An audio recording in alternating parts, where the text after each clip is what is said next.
Hi, beautiful people. This is my first blog. I hope you will enjoy all the moments.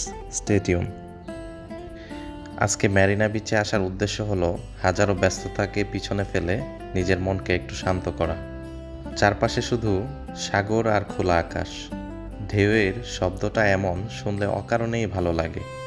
সামনে তাকালেই দেখা যায় সাগরের উপর দিয়ে একের পর এক স্পিডবোট দ্রুত গতিতে চলে যাচ্ছে।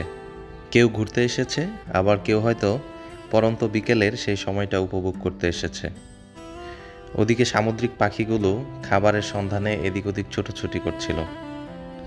কবুতরগুলো আকাশে উড়ছিল, আবার কিছু ঘুঘু পাখি নিচে বসে নিজের মনে খাবার খাচ্ছে। ওদের দেখলে মনে হয় জীবনটা আসলে খুব সোজা। আমরা অযথাই জীবনটাকে জটিল করে ফেলি।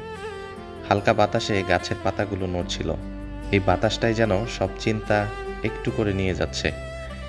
এখানে বসে থাকলে সময় কিভাবে আপনার কেটে যাবে বুঝতেই পারবেন না।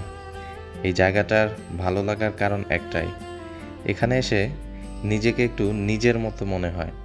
ব্যস্ততার বাইরে এসে সাগরের পাশে দাঁড়িয়ে শুধু কিছু মুহূর্ত শান্ত থাকা, এটাই আজকের ম্যারিনা বিচের অনুভূতি। ভালো থাকবেন সবাই, আর ভিডিওটি ভালো লেগে থাকলে অবশ্যই আমাকে ফলো করে পাশেই থাকবেন। ধন্যবাদ।